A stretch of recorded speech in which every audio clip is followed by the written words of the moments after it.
hal tentang konsep keselamatan menurut agama-agama dan ajaran dunia ini. Buka kita saudara Yosua, buka Yesaya 64 ayat 6. Yesaya 64 ayat 6, Yosua siapkan ayatnya. Dan Wibisono, siapkan ayat Pengkhotbah pasal 7 ayat 15. Lalu Daniel, Roma pasal 3 ayat 10 sampai 12. Dan dilanjutkan nanti ke ayat ke-23. Daniel Roma pasal 3 ayat 10 sampai 12 dan langsung nanti ke ayat 23. Nah, kita mulai dengar dulu pembacaan yang pertama dari Yesaya pasal 64 ayat yang ke-6. Baik, silakan Yosua.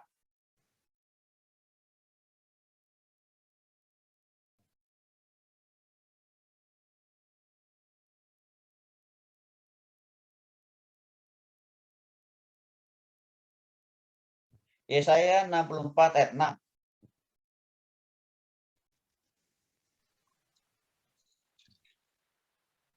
Demikianlah kami sekalian seperti seorang najis dan segala Suaranya kurang keras.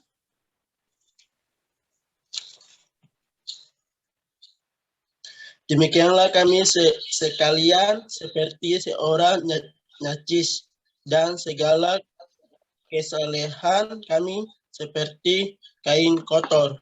Kami sekalian menjadi layu seperti daun dan kami layak oleh kejahatan kami seperti daun dilayakkan oleh angin. Baik.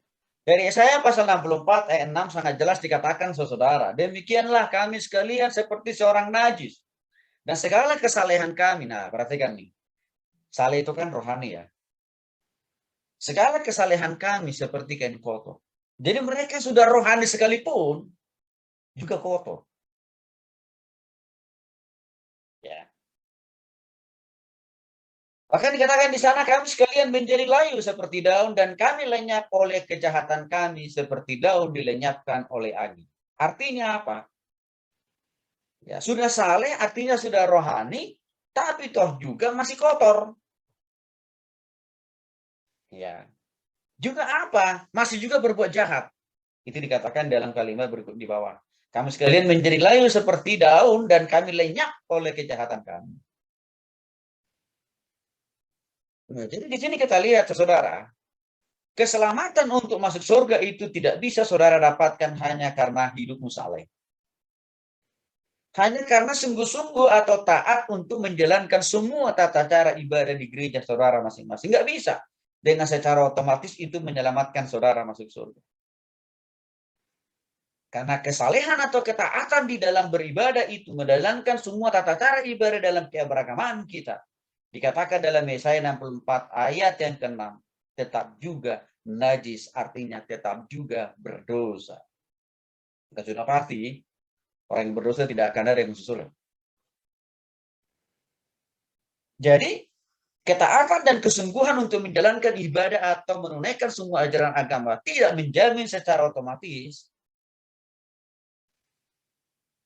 langsung menyelamatkan saudara masuk surga. Itu jelas sekali dalam ayat Yesaya 64 ayat yang ke-6. Mari kita lihat dalam Pengkhotbah pasal 7 ayat 15. Lanjut, bagian siapa tadi ini?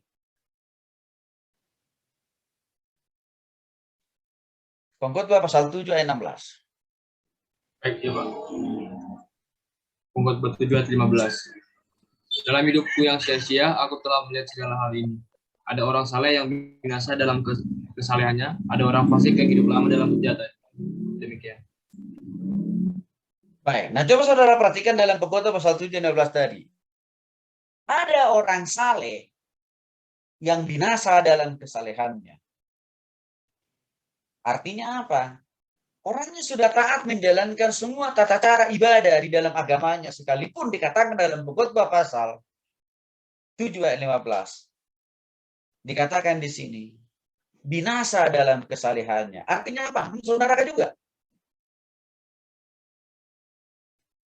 Nah, lalu pertanyaannya bagaimana dengan yang tidak saleh? Bagaimana dengan yang tidak taat beribadah, berdoa, baca Alkitab? Udah pasti. Apakah mereka lebih memungkinkan masuk surga? Tentu udah enggak. Pasti juga mereka masuk neraka. Tapi maksudnya di sini, jangan berpuas diri, udah yakin pasti masuk surga. Hanya dengan saudara tertib, taat, mengikuti semua tata cara ibadah di gereja saudara. Karena kenapa? Itu tidak langsung secara otomatis menjamin saudara masuk surga. Karena orang saleh dikatakan di sini, ya binasa dalam kesalehannya. Maka untuk itu saudara, hati-hati.